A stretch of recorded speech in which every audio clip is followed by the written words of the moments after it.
we're gonna go over blue team training. Um, the blue teamers also have CTF platforms. This is one of my favorites, Blue Team Labs Online. You can basically use this platform to go through and learn about the real world findings that were out there, and they were placed in the CTF environment or CTF like training. So you can actually go on this profile, this platform. You can go and download malware and conduct actual forensics on this platform. We're going to pick the main two frameworks for MITRE, which are defend and attack. So let's go over that one. So we have a challenge here for defend. Basically, it is. Let me go over the matrix here. Basically, it's a collection of countermeasures that you can use to be proactive as a defender. Paul, you have anything to add on that one? No, right on. Right Right on. on. Yeah, that's the short and sweet of it, y'all. So we're gonna get into it as soon as this challenge starts. So here's the scenario. A catalog of defensive cybersecurity techniques and their relationships to offensive adversary techniques has been released. Let's see what it holds. Okay, so the challenge is to find out and map out against the defend framework and to get these flags submitted here. So uh, we'll go ahead and get started with the first one. What is the corresponding name of, one second, I'll pull that up. So while you're pulling that up, I'll just add that both the MITRE attack frameworks defend or both the MITRE frameworks attack and defend, and other frameworks such as Lockheed Martin's kill chain. These are great things to learn, especially to have in your back pocket as you're progressing throughout your career in cyber. Uh, when you're able to speak the language of the C-level all the way down to the technician. The C-level doesn't really care what tool did what or what was the command. They would prefer that you reference things in this type of language. And so whether you're in a SOC analyst role or a threat hunting role or really any role on the, different, incident response, whatever your role may be on the blue side, I think it's just prudent to learn the language of those that are above you in the food chain, as well as those at other companies that you might want to impress at some point in the future. Yeah, that was great. Great explanation. What is the corresponding name for the ID D3SDM? So we're gonna go in here, and when we find it, we're gonna go over it a bit. So using this search bar, you can use this for both the defend and attack frameworks. You could just go in here. The question was pretty straightforward. SDM, D3SDM is system daemon monitoring. So it asked what was the ID, what was the corresponding name for the ID SDM. So more than likely, how this is set up, um, D3 is just that the letter D is for this framework, and SDM is for system daemon monitoring. So basically, the question is teaching you how to actually go through here and find how to utilize the actual defense framework. So as you can see here, question one is what is the corresponding name for the ID? That ID is system daemon monitoring. All right. So here we go. Let me find that one. What are the 5 general tactics used to classify each defensive method in the order they appear? So they've already pointed us to where we need to go to pinpoint for the answer here.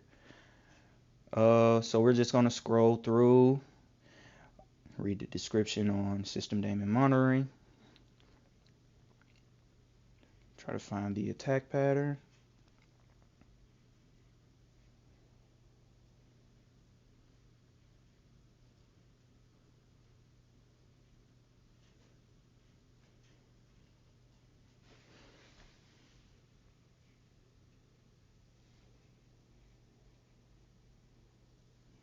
Classify each defensive method. I wonder if they're...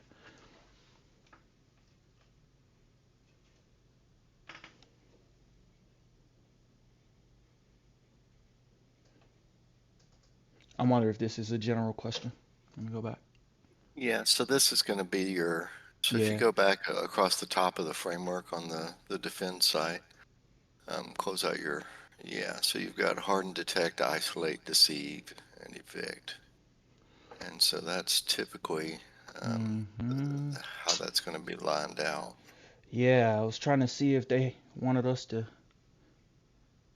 be with I that think one. they said So we needed to alphabetize the answers, so I'm not sure about the platform and what they're asking, but deceive. Let's go. So deceive. We can't. I can't drag that. There we go. deceive is my favorite one. Right. Yeah. Yeah. It's the first one. So I think I'm gonna do this in the order that the best way to map this out on the defensive side. So we're gonna find out. So I would go deceive for this one. No, it Comma. says in the order they appear. My bad. My question Classify. Classify each. in the order that they appear. Ooh. So they want them. So they want them. They actually told us they Def. wanted it in order instead of the Yeah. generic instruction. That's weird. Okay. Definitely my bad. Yeah, that's weird. All right, let's see. Model harden. What we got? Model harden detect. I don't feel like that's a confusing question. Isolate, deceive.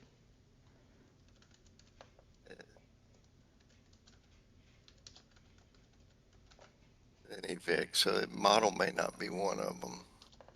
Yeah, I don't think so.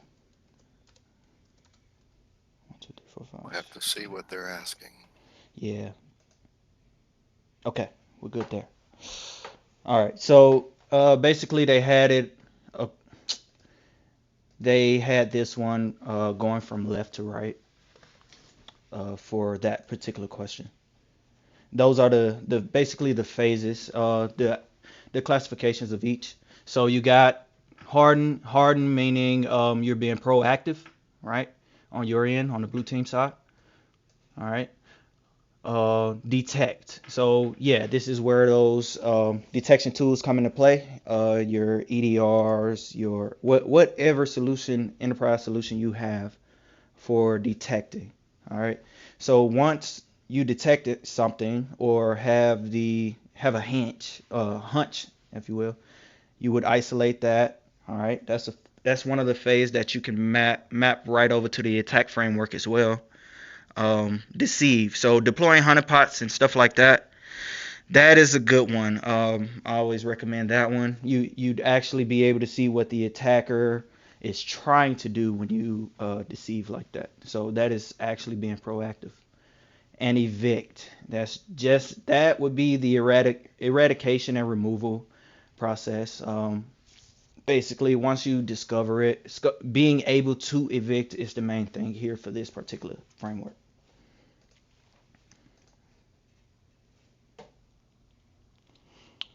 What open source project retrieves Azure Sentinel rules that are mapped to the MITRE attack framework and generates the related MITRE? Oh, you should know that one off the top of your head, Paul Mancha. I'm not going there. Okay. Oh man. So Azure, when it comes to defending, I said no, not in here. Can't find it like that. It's not gonna be in here. So what open source project retrieves Azure Sentinel rules? So the open source project I know off the top of my head is Sentinel to defend. It's one of those things where you got to know, or a quick Google search would have gave me the answer anyway. But let's check. Quick Google search should have led to a repo. Yeah, I posted the link in chat. Yep.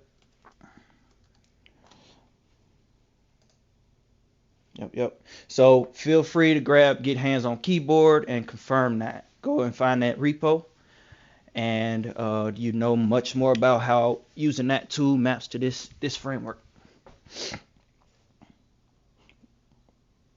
Okay, so what does file access pattern analysis mean? Let's go in here and see if defend is going to give us a specific answer. I'll go file access. Oh, not going to be over there. So that's part of the Yeah. Sentinel defend. And so that's actually a D3FAPA. So you can find it at the top right on your defend lookup there on the D3FA. D3FAPA. Yeah. All right. So basically, the question here, they are they're much like TryHackMe with their submissions here. What does file access pattern analysis mean? That question is very straightforward to the definition. Usually on this platform, it is just a copy and paste from the definition itself, just to prove competency and that you understand the framework itself and how to use it.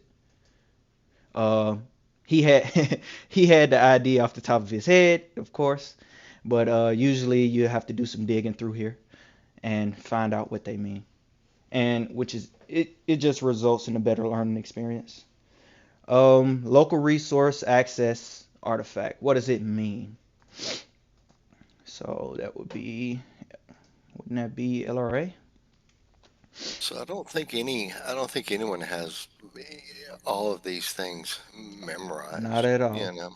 Yep. And so I think the skill that they're teaching us here is the ability to quickly search through the framework and or third-party services or repos or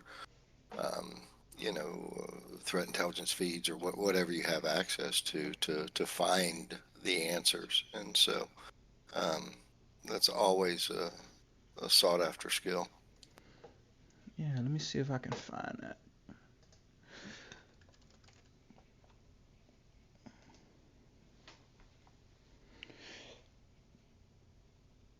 Okay, so we did find it. Pretty easy. D3F. So the question was, let's go back. What does local resource access artifact mean?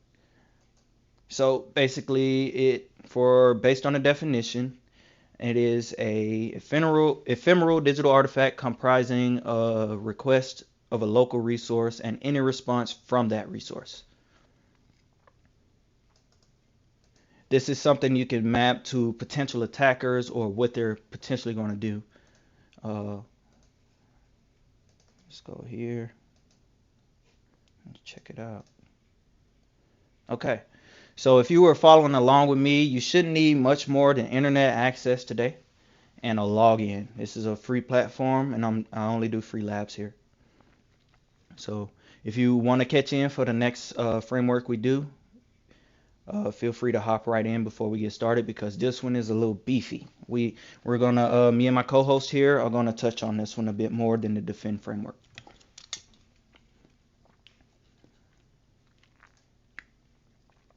Okay, so I'm gonna read off the scenario here. You with me, Paul? You here? I am here. Okay. You are hired as a blue team member for a company. You are assigned to perform threat intelligence for the company. See how you can operationalize the MITRE attack framework to solve these scenario-based problems. Okay, so first problem. Your company heavily relies on cloud services like Azure AD and Office 365 publicly. What techniques should you focus on mitigating to prevent an attacker performing? Okay, well, they messed up the word in there, I believe. Discovery activities if they have obtained credentials. Okay, so next thing we're going to do is pull up the attack framework. I'm going to pull it up. Keep that there to show the cross mapping.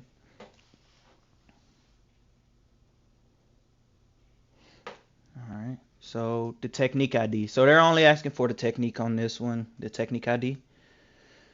So let's go through here. All right.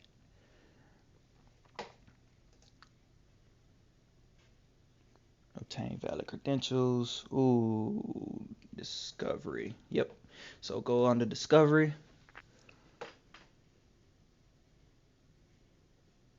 And we're looking. Oh, look at here. So there we go. Straightforward. Right there, just navigating through the attack framework. Usually it'll take a lot longer for someone who's new to mapping their stuff out. But the question was very straightforward on this one. Discovery and the additional hints here to narrow that down was Azure AD and Office 365, which puts us in the cloud. So we're going to go with T1538 since they asked for the direct ID and see how that goes. Yep. Sold on that one, Paul? Okay. All right, so you were analyzing a log and found uncommon data flow on port 4050. What APT group might this be? This is where the fun stuff come in.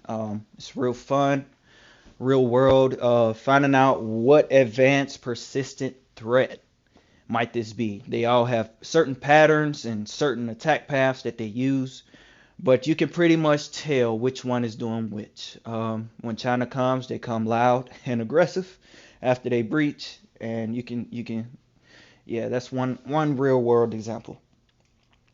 What APT group might this be for port 4050? How would you go about this, Paul? This one in particular? Let's see. So at the top there, I would click on groups. And let me go back to the specific question. I'm trying to catch up on the last one. I'm slow, as usual. So your APTs. Which lab is this that we're doing? I apologize. MITRE attack on BTLO. Okay. Yeah. So. Attack. Yeah. On the same page with that one, we just got to narrow down the attack pattern here. Okay. So, depending on what they've given us. Yep. Then you should be able to search either by the TTP or etc. And they will list for you the actual groups that are responsible. So okay, I didn't know that one. All right. So when you click into I'm too manual. Yeah. So when you click into it, so let's go back to the BTLO page real quick for me. Let me see what. Let me see. Let's see, they did attack ATT&CK. And this is question number 2. Yep. Uncommon data flow on port 4050. So literally, I think you can search on MITRE at the top. Just look for port 4050 in the top right. And that's going to give you... oh, that's awesome. I would have been researching all day because usually that's... yeah, so you can do that, and then when you click on that, that'll give you the group, and it'll also give you the TTP of T1570, and so it's non-standard port. It's pretty generic. Right. Yeah.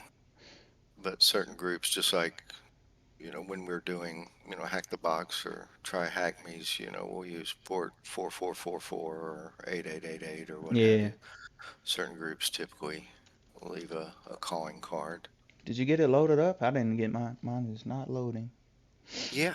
I got it loaded up here. Here, let me send you the. You want to share your screen on that? Quick I sec. can. Yep. I can. I'll let you drive still, but I'll share. You'll have to stop share Go ahead. screen, and let's go to this screen 3 and go on. All right, so up here again, what they've given us is in their clue here, 4050. And so just taking that, going up to the search box, pasting that in there, it's going to give me this particular group. And so it That's what looks I like have as well. ATT&CK, Yep. um, referred to as Blind Eagle or as an associated group. And so each one of the APTs or advanced persistent threats usually are state-sponsored threats, not always, but the bulk of the most active ones are state-sponsored.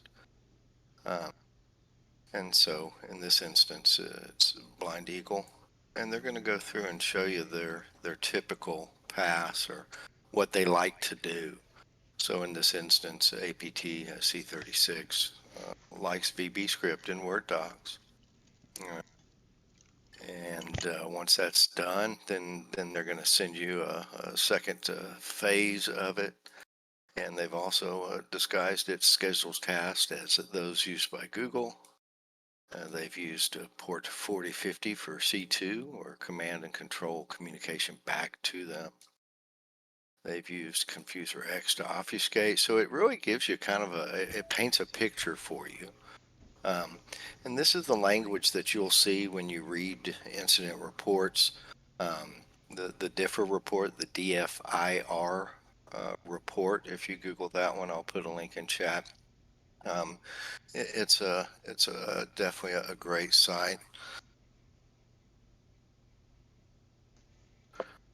And so when you read, I like this one because these are real intrusions, real attackers, and these are broken down. And a lot of these are done by people that work at companies like VMware, Carbon Black, or Mandiant, or the big boys, right? And so if you can read through some of these in your spare time, you'll also get some bonus learning. Yep. And that resource I use hand in hand with the Virus Exchange. If you haven't read up on the Virus Exchange or the malware database, make sure you do your research on that. They have almost every IOC you can think of. They interview threat actors. They're great team. Great team. Yeah. I'd go with the group ID. Let's see. Yeah. Just oh no. Yeah, the group ID. Yeah, X for the Oh, they did it. Yep. So we're going to go right here and figure out what answer they want. Beautiful. Geo. Framework Yep. has a list of 9 techniques, and try to get into your network. Right. So if you look at the framework itself, again, so if you look at the framework, that would be Very initial straightforward. access. Yep. All right, so Yep. now we're looking for their initial access. Yeah. And so what do we see here that looks like an initial access technique?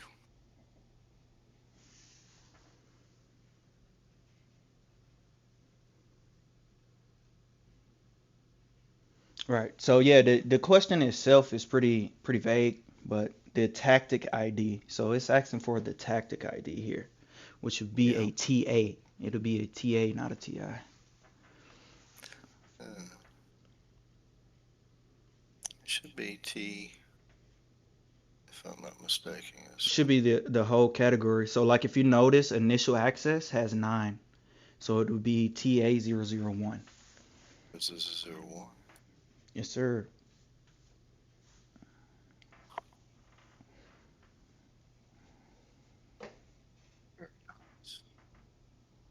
Software prohibits users from accessing their account by deleting, locking the user, or changing the password. What such software has been documented by the framework? So again, assuming that they're still talking about this.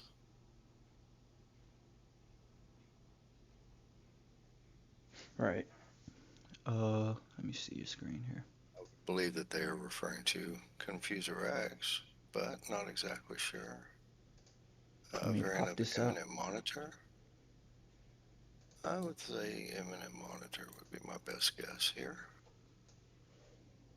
Yeah, I'll definitely let you drive this portion, but I don't mind. So software ID is what it's looking for. So that one should be a SO.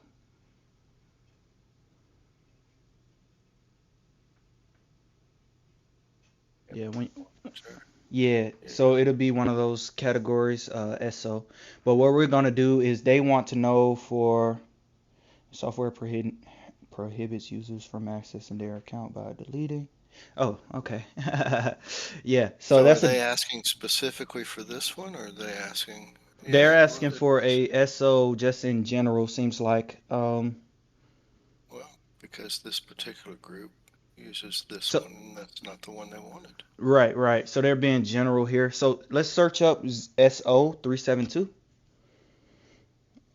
Right in this attack framework. Okay. Yep. So you want SO, what was it, 372? Yeah. Yep. Let's take a look at that. Locker Gaga? Wow, very interesting. hmm So, yeah, and just a reminder of the question, a software prohibits users from accessing their account by deleting, locking the user account, changing password. What software has been documented by the framework? So, if you look at the path here, the pattern of locker Goga, you would see that the path kind of matches. It kind of aligns, but we kind of have to plug that in and see. So go down to that section. You scroll up. Yeah. Yep. Mm-hmm.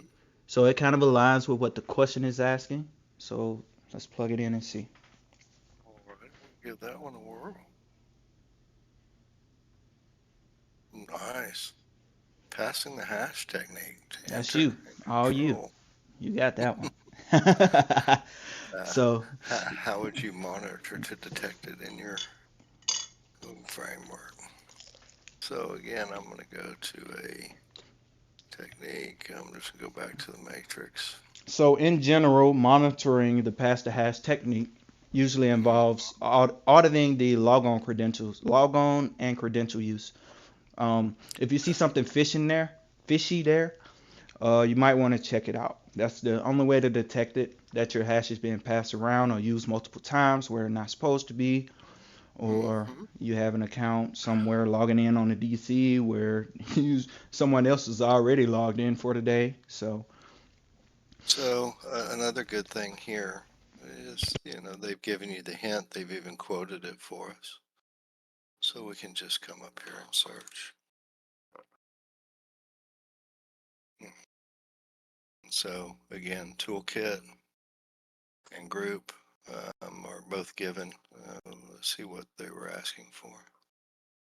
How would you detect it in your company? Okay. So let's go and look at there it is. this particular subset. They can pass the hash. When performing, adversaries may also do this. Mitigations. Yep, yep. And detection. So the keyword was detect. Yeah. So Let's we've see. got Yep. DS 0026, 002, and 28. I would start with this one right here. Let's scroll up to mitigate real quick. Mm-hmm. Okay. Yep, yep, yep. That looks good. Everybody understand mitigations, right? This is where that being a proactive defender comes in. You have to make sure you're doing that continuously in your enterprise or at home. All of this works in very different scenarios where you have more than one device.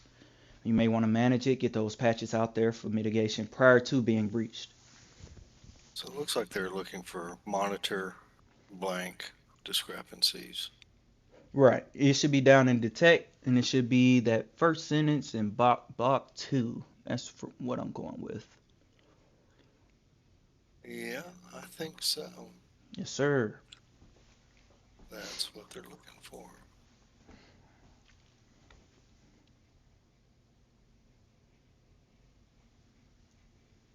Beautiful.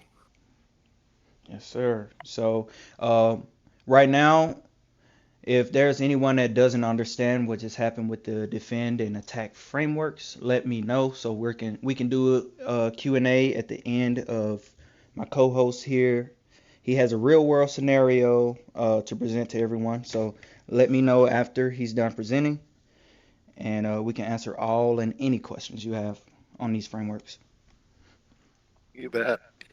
I enjoy them. So mine's going to be pretty quick, pretty brief, but so up until about January of this year, my role consisted of monitoring, let's just call it a dozen high value targets. High value targets are um, high value targets are obviously in the financial space and or energy space. Those were my two areas that predominantly shepherded. And during this part of my role, I was able to thwart numerous malware attempts, including several ransomware attempts. And so I just picked out one of the ransomware attempts. And then, so when you look at digital forensic and incident response, it's really a four-step process. So you're prepared. These are all your policies, your plans, your procedures, your flow charts, basically, of how you handle X, Y, or Z.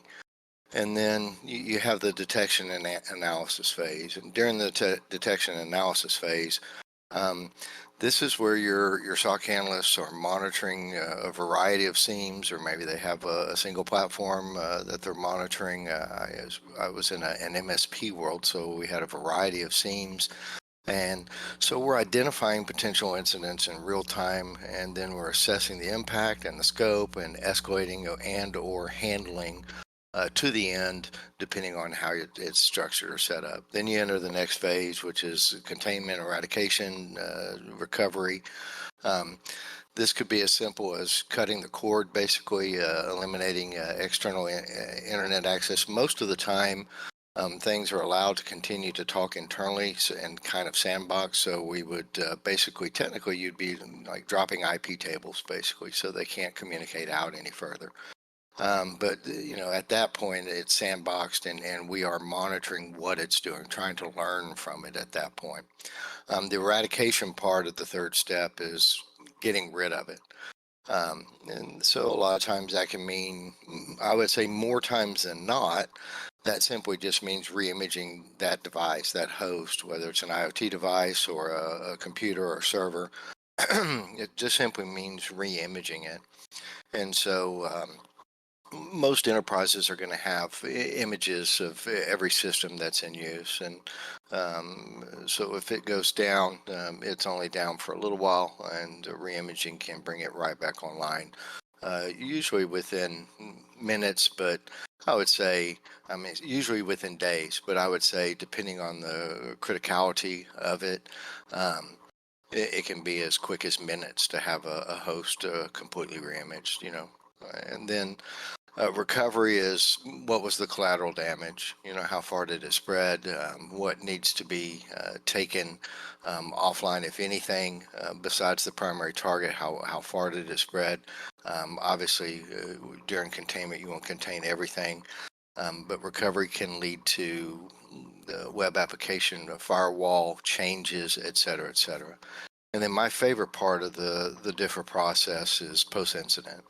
And so that's really evaluating, look, how well were our plans and procedures and policies that were put in place? How well did they respond to this incident? How well did our people respond using the policies and procedures and plans? Well, what are the lessons learned? That's probably the biggest thing from postmortem, because on the blue side, it's an ever evolving circular pattern, right?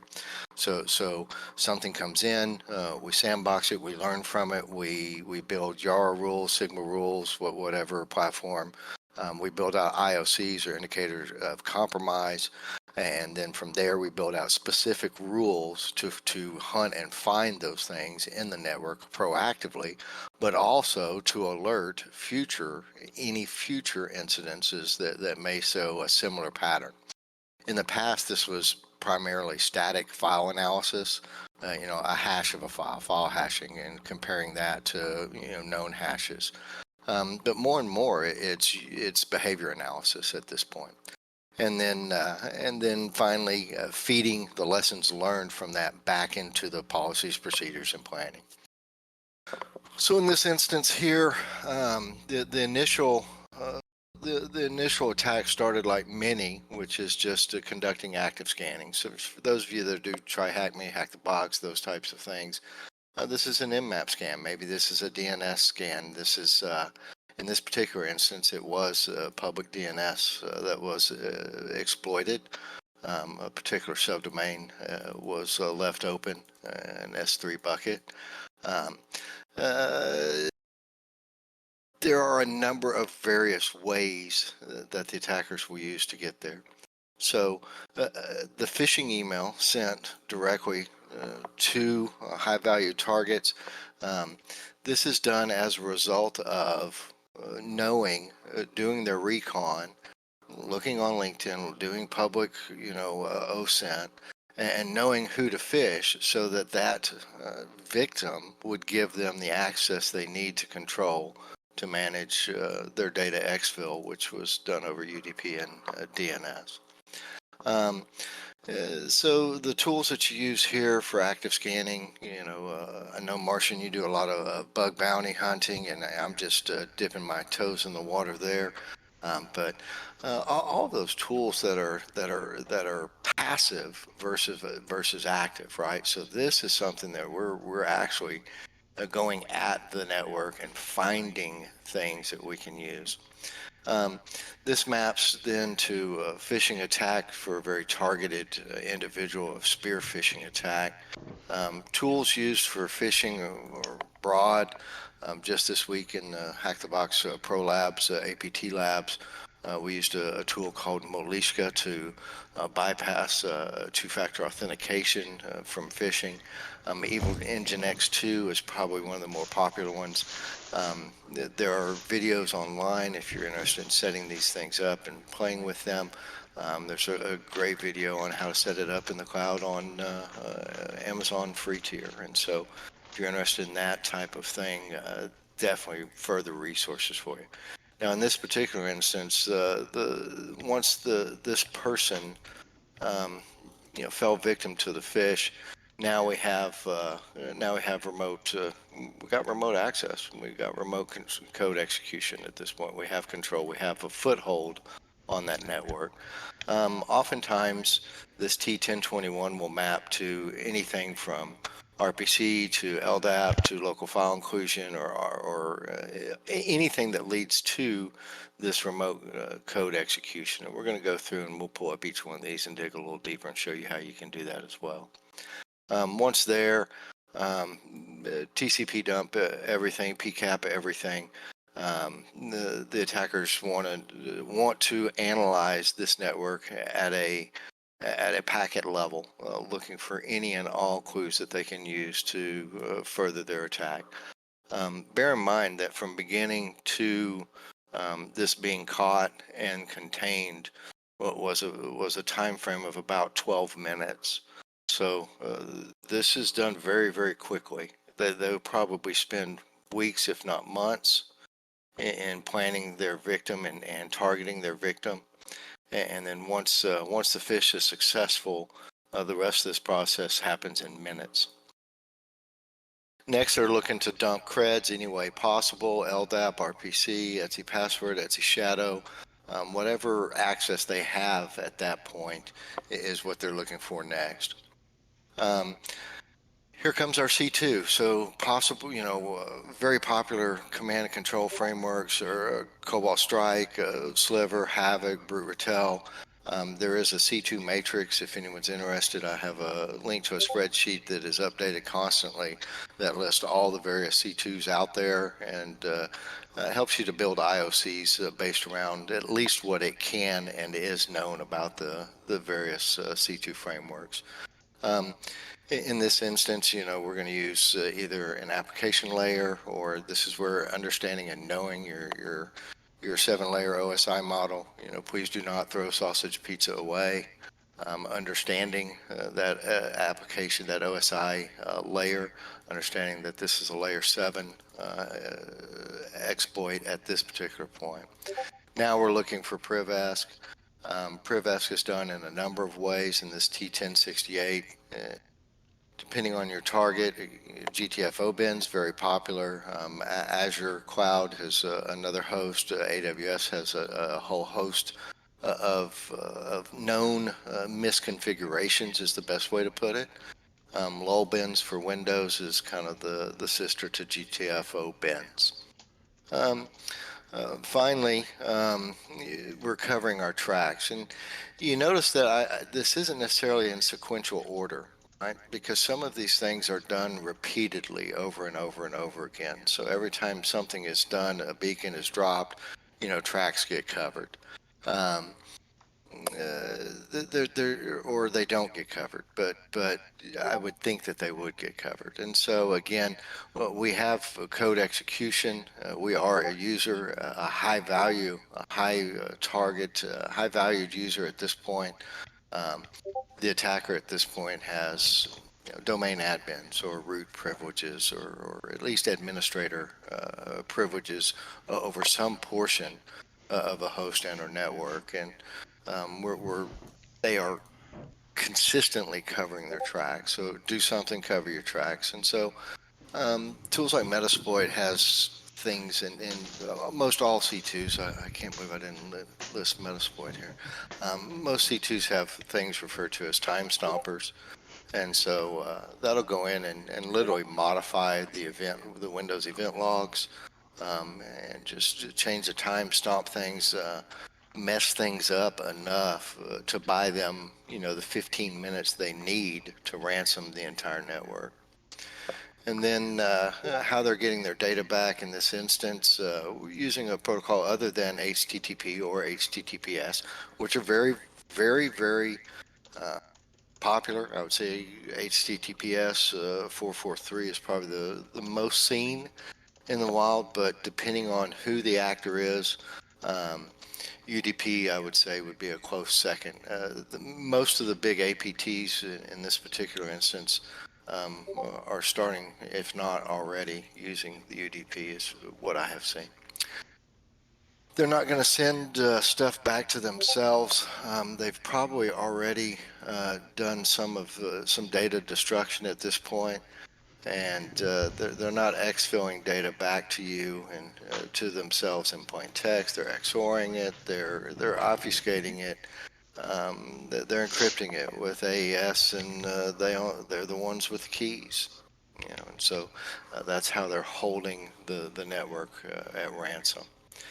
And then again, automated collection. And so these are usually custom scripts. In this particular instance, it was a custom script that would loop through this process every time it got a foothold on another virtual net or another subdomain or another piece of the network inside there. And so ultimately, ransomware's goal is to hijack your assets and hold them ransom for money. So in this instance, what they were attempting to achieve was to correct, critical data and resources. Again, encrypting C drives on every Windows machine, or your slash drives on Linux machines. And so when you look through here, you can start, and a great way to do this, and I know I mentioned the DIFA report earlier, is to take keywords from there and just start searching through MITRE. But here we can take a T1596 And there's different sub techniques underneath these, and so I'll open this up in another link, and we'll go take a look at this. And so here you can have 01, 02, 03, 04, 05, but this is pre-comp, this is before they've done anything. And so this is really the planning that your adversaries are doing, and they're searching every, Shodan, Zoom-I, any and all open resources, and they're actively pursuing information on their target, and they're looking for. Uh, they are no longer, at least in at the high enterprise level, they're no longer spraying and praying, as an example. Um, where we used to see a wide net of fishing take place. They would fish everyone at the company. Now, they're not that they're not that I guess naive. Now it's very very targeted. They will spend months, if not years, getting the right target for the right purpose. And so here again, searching in this instance, they wanted to know about DNS information, what servers, who did what, and then went backwards to find out who controlled what internally at the company.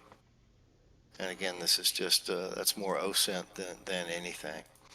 Then from there, they went to 1566.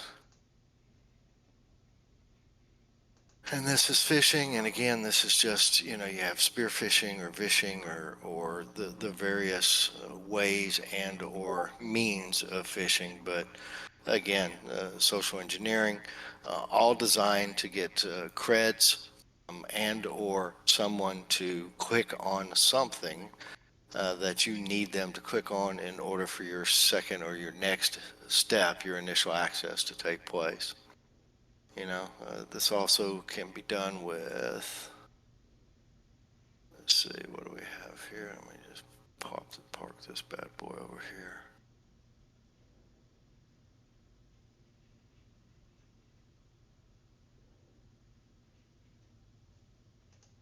And again, you can have a wide variety of sub techniques underneath each one. And so start digging in, and that's where I really like the differ report and going in and finding very specifics.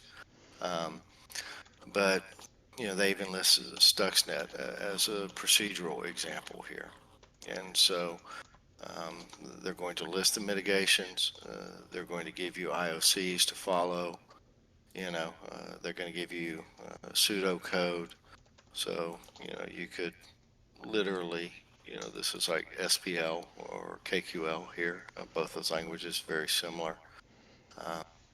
Where you're defining a term, new services, and you're going to filter on these database columns, and you only want to see the 4697 events. And Windows events 4624, 4625, those two are very, very nice to know.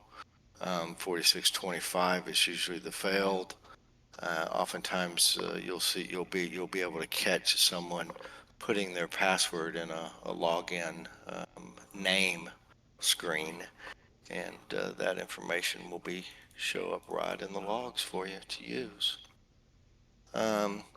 So next you've got everything from credential dumping all the way down, but I wanted to wrap it up by looking at 1485. Because this is where they get really malicious, right? And so if you don't pay, they're literally going to hose all of your things. And so that's why ransomware is so ugly and so nasty. And the speed at which these actors can act it's crazy. From the initial fish or vish or successful remote code execution to the point at which they have a large portion, if not all, of the network is just incredible. Minutes to days. Where in the past we would often see APT's doing something along the lines of maybe getting initial access and then dwelling for 6 months and just exfilling this and this and this. And, unfortunately, the value to them of that type of activity is paled by comparison to the value of threatening to just take this company completely offline. And so, anyway, that's just one walkthrough of a scenario. Um, Typically, you're going to map this out during your postmortem. You're thinking about it while you're doing it. You're thinking about the TTPs that are being used. And anyone that's even more interested, there's so much related information on the MITRE site. I encourage you, if it nothing else, just start with the basics, the basic training. Anyone from SOC analyst to advanced threat hunter, you're going to need to be able to speak this language efficiently to your peers, but probably more importantly to the director level and or the C level. And so the sooner you start the process of just ingraining, thinking that yes, okay, Nmap, okay, well, all right. So if you're doing the try-hack-me's and the hack the boxes and those things, start thinking about how to map these things towards other things. And so, and you'll hear me like today. I'll put myself as first person in the attacker's shoes and start gaining that attacker's framework, the mindset that they're using. I think that makes you a very valuable defender. And so, if you can not only identify the IOCs and respond to the incidents, but you actually know and understand the tools and how they're used, that they use to conduct these things. Again, I think that continues to add value. So, regardless of where you are in your journey, I strongly and highly recommend learning the MITRE ATT&CK framework and the Defend framework as well, and or Lockheed Kill chain. cyber kill chain as Yep. well.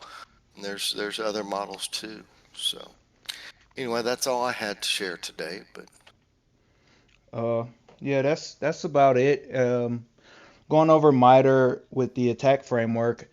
For those pen testers, red teamers in the room, it'll also help you on the attacker side. So be mindful of that. These APTs could actually create a new APT if they just not follow the same path that they were researched to have been found the last time, if that makes sense. All a APT has to do is something new, something different, and then we will not know which attack group it is because they did something different according to MITRE. We'd have to actually either create a new APT group or just unknown. It'd be unknown. That happens all the time. Unknown threat actor, which warrants a new threat actor group in MITRE. So all it yeah, takes is and to they do will it change differently. their tactics. They They will. they do they Yep. do. But the big guys, the Mandiants, the those that are called in after the fact to do the deep dive forensics. Um, there's still a pattern there that's there. Yep. Yep. I agree. All right. So at this time, we'll answer any questions y'all have.